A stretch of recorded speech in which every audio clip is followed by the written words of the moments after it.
the best academy. Hi friends, welcome to Harish academy. ఈరోజు వార్తలు నిలిచిన జాతీయ అంతర్జాతీయ రాష్ట్రీయాంశాల గురించి, వార్తలు నిలిచిన వ్యక్తులు, అవార్డులు, పుస్తకాలు, మరి క్రీడా సంబంధిత సమాచారం, ఒక్కొక్క అంశాన్ని వివరంగా తెలుసుకుందాం.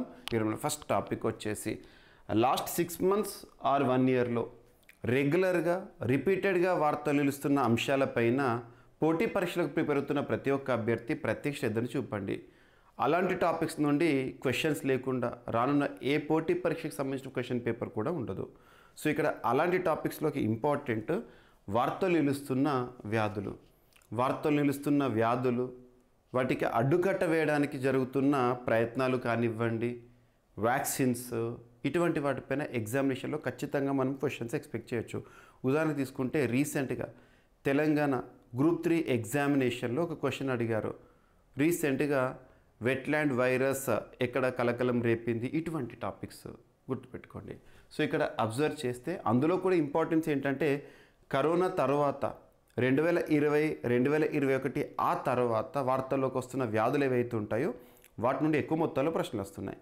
సో ఇక్కడ అలాంటి ఒక టాపికే చైనాకి సంబంధించి. చైనాలో మరొక వైరస్ కలకలం రేపుతోంది, అదేంటో చూడండి. కరోనా మహమ్మారికి మూల కేంద్రమైన చైనాలో మరో వైరస్ కలకలం రేపుతోంది.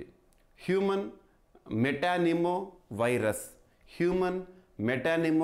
వైరస్ వేగంగా వ్యాప్తి చెందుతున్నట్లు మనం నిన్నటి నుండి సోషల్ మీడియాలో చూస్తున్నాం. సేమ్ కరోనా వ్యాపిస్తే ఎలాంటి లక్షణాలు అయితే ఉంటాయో అవే లక్షణాలు ఈ వైరస్ కారణంగా కూడా సంభవిస్తాయి అంట. సో హ్యూమన్ మెటానిమో వైరస్ కలకలం ఇటీవల వార్తల్లోకి వచ్చింది. ఎక్కడ అంటారు? చైనా అని గుర్తుంచుకోండి. గుర్తు తెలియని ఓ నిమోనియా తరహా వైరస్ మూలాలను కనుగొనేందుకు చైనా వ్యాధి నియంత్రణ అథారిటీ ఓ పర్యవేక్షక వ్యవస్థను ప్రారంభిస్తున్నట్లు ఇటీవల చెప్తున్నారు. జస్ట్ గుర్తుంచుకోండి, COVID-19 వైరస్ లక్షణాలు ఏవైతే ఉంటాయో సేమ్ అవే ఇక్కడ కూడా కనిపిస్తున్నాయి. పెద్ద సంఖ్యలో కేసులు నమోదవుతున్నాయి అంట. ఇక ఇటీవల హిజాబ్ విషయంలో కానివ్వండి, లేదా ఆఫ్ఘనిస్తాన్ వచ్చేసేమో విండోస్ విషయంలో కానివ్వండి, వారు తీసుకుంటున్న నిర్ణయాలు అనేవి వార్తల్లోకి వస్తున్నాయి. సో ఇక్కడ మరొక దేశం స్విట్జర్లాండ్లో బుర్కాపై నిషేధం అనేది అమల్లో కూడా వచ్చిందంట. సో ఇక్కడ అబ్జర్వ్ చేస్తే మరో యూరోపియన్ దేశం స్విట్జర్లాండ్ బుర్కా ధరించడాన్ని నిషేధించింది. బహిరంగ ప్రదేశాల్లో మహిళలు తమ ముఖాన్ని పూర్తిగా ఉంచరాదన్న చట్టాన్ని అమలుకి తీసుకొచ్చారు. జనవరి 1 నుంచి ఈ కొత్త చట్టం అమల్లోకి రావడం జరిగిందంట. దీంతో బుర్కాను నిషేధించిన 7వ యూరోపియన్ దేశంగా స్విట్జర్లాండ్ నిలిచింది. ఈ నేపథ్యంలో ప్రజా రవాణా, రెస్టారెంట్స్, దుకాణాలు సహా బహిరంగ ప్రదేశాల్లో మహిళలు తమ ముఖాన్ని పూర్తిగా కప్పి ఉంచరాదు. గుర్తుంచుకోండి, ఒకవేళ నిబంధన ఉల్లంఘిస్తే ఫైన్ కూడా విధిస్తారంట. సో ఐఐటీస్ తరచూ వార్తలు నిలుస్తున్న అంశాల్లో ఐఐటీస్ అనేది important. Indian institute of technologies వారి యొక్క ఇన్నోవేషన్స్ పైన ఎగ్జామినేషన్ పాయింట్ ఆఫ్ వ్యూలో క్వశ్చన్స్ అడుగుతారు. ఇక్కడ ఐఐటికి సంబంధించిన ఒక టాపిక్ ఐఐటి గౌహతి శాస్త్రవేత్తలు, అంటే అస్సాంలోని ఒక ఐఐటి గౌహతి. ఆ శాస్త్రవేత్తలు రొమ్ము క్యాన్సర్ చికిత్సకు ఒక హైడ్రోజెల్ని అభివృద్ధి చేస్తూ వార్తల్లోకి వచ్చారంట. రొమ్ము క్యాన్సర్ చికిత్సకు హైడ్రోజెల్ని అభివృద్ధి చేస్తూ ఇటీవల ఏ శాస్త్రవేత్తలు వార్తల్లోకి వచ్చారంటే ఐఐటి గౌహతి.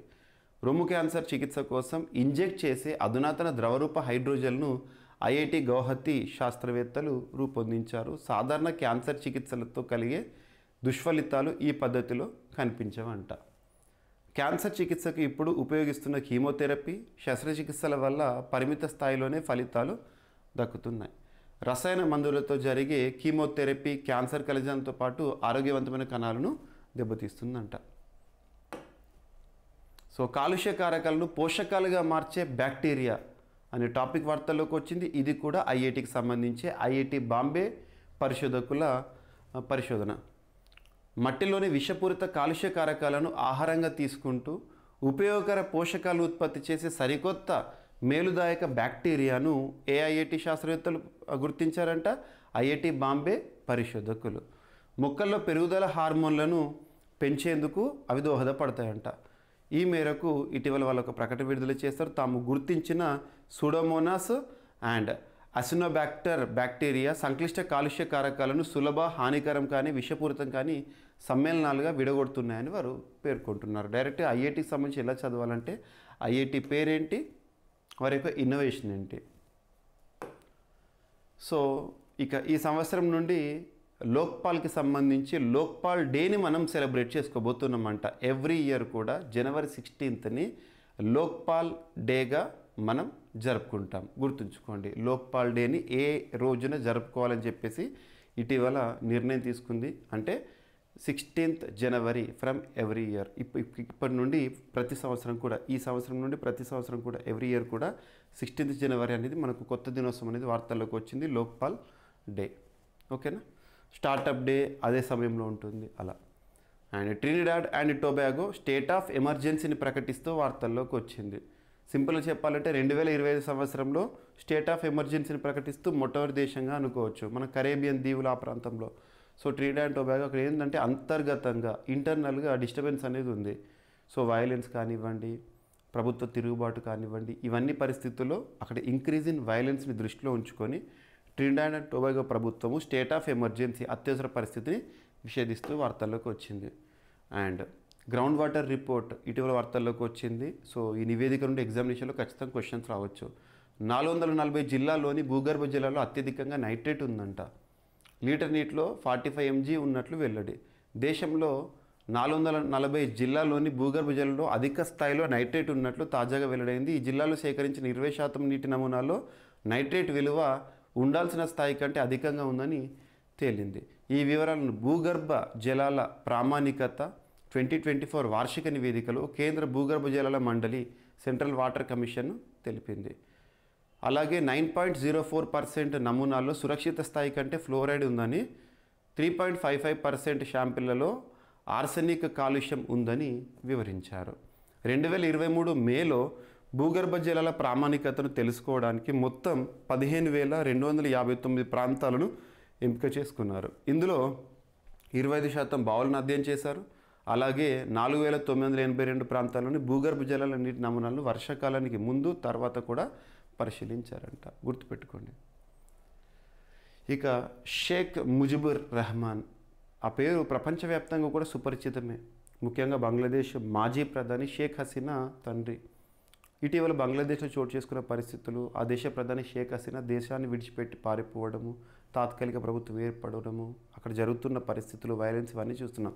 ఈ పరిస్థితుల్లో మరొకటి, ముజిబుర్ ఇక బంగ్లా జాతిపిత కాదు అని తీసుకుంటున్న నిర్ణయం.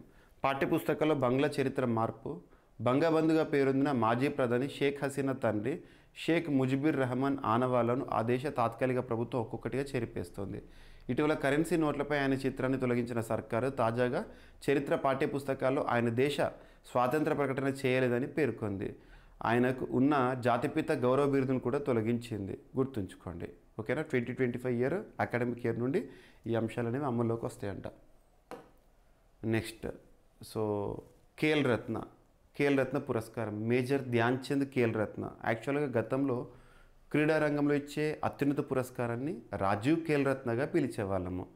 2021 నుండి మేజర్ ధ్యాన్ చంద్ ఖేల్ రత్నగా మనం చూస్తున్నాం. 1991 నుండి 2021 వరకు రాజీవ్ ఖేల్ రత్న, 2021 నుండి ప్రస్తుతం మనం మేజర్ ధ్యాన్ చంద్ ఖేల్ రత్నగా చూస్తున్నాం.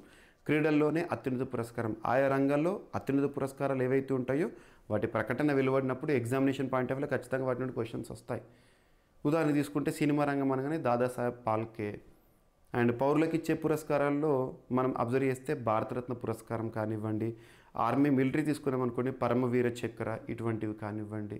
సో ఎగ్జామినేషన్లో వీటిపైన క్వశ్చన్స్ అడగవచ్చు.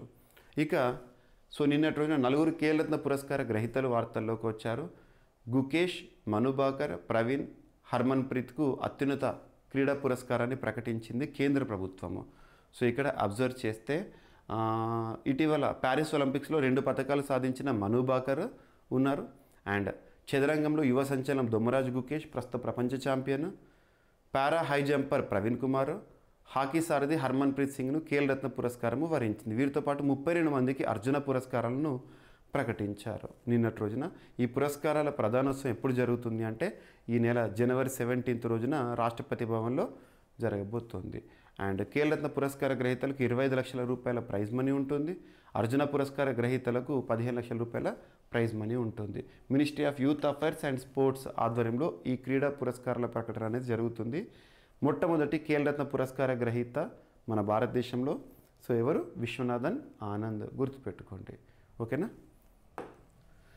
అండ్ ఈరోజు జనవరి 3, సో తెలంగాణ రాష్ట్ర ప్రభుత్వము సావిత్రిబాయి పూలే గారి జయంతి ఉత్సవాన్ని, జన్మదినోత్సవాన్ని ఇక విమెన్ టీచర్స్ డేగా సెలబ్రేట్ చేస్తామని చెప్పేసి ప్రకటించారు. సావిత్రిబాయి పూలే జయంతి ఇకపై విమెన్ టీచర్స్ డే. సో ఎవరు చెప్పారు? తెలంగాణ రాష్ట్ర ప్రభుత్వం నిర్ణయించింది. మహిళల విద్య కోసం సావిత్రిబాయి పూలే ఎనలేని కృషి చేశారని, ఇందుకు గుర్తింపుగా ఈ నిర్ణయం తీసుకున్నట్లు ప్రభుత్వం చెప్పడం జరిగింది. గుర్తుంచుకోండి. సో ఈరోజు అంశాలు ఒకసారి ర్యాపిడ్గా చూస్తే, చైనాలో కొత్త వైరస్ కలకలం రేపింది, హ్యూమన్ మెటానిమో వైరస్. అండ్ స్విట్జర్లాండ్లో బుర్కాపై నిషేధం అనే అంశం వార్తల్లోకి వచ్చింది. రొమ్ము క్యాన్సర్ చికిత్సకు హైడ్రోజెల్ని ఉత్పత్తి చేస్తూ లేదా పరిశోధిస్తూ ఐఐటి గౌహతి పరిశోధకులు. అండ్ కాలుష్య కారకాలను పోషకాలుగా మార్చే బ్యాక్టీరియాపై పరిశోధన ఐఐటి బాంబే.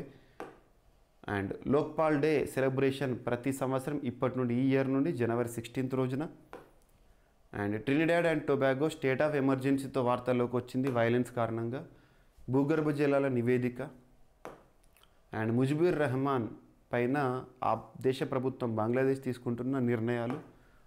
అండ్ ఖేల్ రత్న పురస్కారం, మేజర్ ధ్యాన్చంద్ ఖేల్ రత్న పురస్కార గ్రహీతలుగా 4, మరియు తెలంగాణ రాష్ట్ర ప్రభుత్వం తీసుకున్న నిర్ణయం జనవరి 3వ తేదీ అంటే ఈరోజు. సో ప్రతి ఏటా ఇక సావిత్రిబాయి పూలే గారి జయంతిని విమెన్ టీచర్స్ డేగా జరపడం. సో ఇవి ఫ్రెండ్స్ ఈరోజు వార్తలు నిలిచిన అంశాలు. మిస్లేనియస్ అంశాలను మిగిలిపోతే రేపటి క్లాస్లో జోడించి మరొకసారి నేర్చుకుందాం. రేపు కలుద్దాం. Thank you.